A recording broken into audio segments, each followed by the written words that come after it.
నిజామాబాద్ జిల్లాలో lift irrigation స్కీమ్లో నత్తనడకన సాగుతున్నాయి. ఏళ్లు గడుస్తున్నా పనులు ముందుకు సాగడం లేదు. సాగునీటి కోసం ఆయకట్టు రైతులు ఆందోళన చెందుతున్నారు. కాంట్రాక్టర్ల నిర్లక్ష్యం, అధికారుల పర్యవేక్షణ లోపం రైతుల పాలిట శాపంగా మారుతోంది.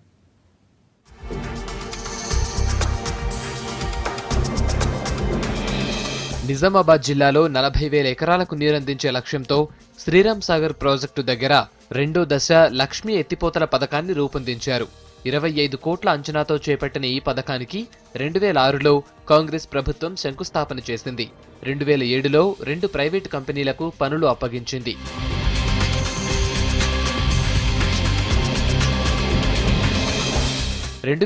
నుంచి వరుసగా 6 ఏళ్ల పాటు భారీ వర్షాలు కురవడంతో ప్రాజెక్టు పూర్తిస్థాయి నీటి మట్టానికి చేరింది. దీంతో ఎత్తిపోతల పనులకు బ్రేక్ పడింది. నీటి సాకుతో కాంట్రాక్టర్లు పనులను మరింత నిర్లక్ష్యం చేసి మధ్యలో వదిలేశారు. దీంతో ప్రభుత్వం 2013లో మరో 5,30,00,000 నిధులు మంజూరు చేసింది. ప్రస్తుతం మెగా కన్స్ట్రక్షన్ కంపెనీ ఈ పనులను చేపట్టింది. 90% పనులు పూర్తి కాగా మరో 10% పనులు పెండింగ్లో ఉన్నాయి.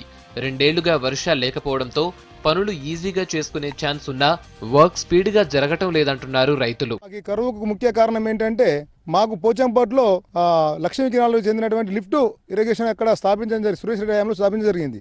మరి ఇంకా వచ్చిన ఈరోజు అనిల్ వచ్చిండు.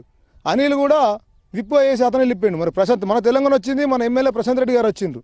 మరి అయినా కూడా వచ్చి సంవత్సరంన్నర గడిచిపోతుంది. మరి లిఫ్ట్ పూర్తి చేయట్లేదు. లిఫ్ట్ ఎంత తొందరగా పూర్తి చేసినట్టయితే మా కింద ఉన్నటువంటి డ్యామ్ కింద ఉన్నటువంటి ఒక 5 మండలాల నుంచి 6 మండలాల దాకా మేము మంచిగా బతకగలుగుతాం. లేనట్టయితే రైతుకు ఆత్మహత్య శరణ్యం. మాకు 62, 64 లెవెల్ దాకా మాకు లక్ష్యం కాల నీళ్ళు వెళ్తాయి మామూలుగా. మరి ఇప్పటికి కూడా లిఫ్ట్ అని వేసిన లక్ష్యం కినాల్లో లిఫ్ట్ అనే పనులు మొదలుపెట్టిండ్రు. 15 సంవత్సరాలు కంపలు లేచిపోయినాయి. కరెంటు లేదు, దానికి సరైన పనులు లేవు. ఈసారి ఇంత పంటలు ఘోరంగా ఎండిపోయినా అని కూడా అధికారులు ఏ ప్రభుత్వాలు కూడా స్పందించి మా రైతులను ఆదుకున్నటువంటి సందర్భాలు లేవు. మరి ఇప్పటికైనా త్వరితగతిన పూర్తి చేసి మరి డ్యామ్ పక్కన ఉన్నటువంటి 4-5 మండలాలకు పోయే నీళ్లను ఈ రైతులకు అందించినట్టయితే రైతులు బాగుపడతారు. ఈ పథకం పూర్తయితే ప్రస్తుత కరువు కాలంలో కూడా నీటిని పంపింగ్ చేసే అవకాశం ఉంది. లక్ష్మీ కాలువపై నిర్మించిన 4 ఎత్తిపోతల పథకాల ద్వారా 40,000 ఎకరాలకు సాగునీరు అందనుంది. కానీ అధికారులు మాత్రం ఈ ఏడాది పనులు పూర్తి చేస్తామని చెబుతున్నారు. మనకెప్పుడు కూడా ఏప్రిల్ మే వరకు వాటర్ ఉండడం, మేలో లాస్ట్ వీక్లో కొన్ని రోజులే వర్కింగ్ పీరియడ్ దొరకడము, ఓన్లీ 1 మంత్ 2 మంత్ దొరకడము, మే లాస్ట్ వీక్లో ఈ 1058 కంటే బిలో లెవెల్ పోవడము, మే లాస్ట్ వీక్లో ఎవరికంటే జూన్ జూలైలో మళ్ళీ వర్షాలు వస్తాయనే ఉద్దేశంతో ఏజెన్సీ కూడా వర్క్ టేకప్ చేయకపోవడము, అట్లా డిలే అవుతూ వచ్చింది. అయితే లాస్ట్ ఇయర్ మనకి ఇన్ఫ్లోస్ రాలేదు, ఓన్లీ 14.75 TMs వచ్చినాయి. ఈసారి కూడా ఓన్లీ 2.15 వచ్చినాయి.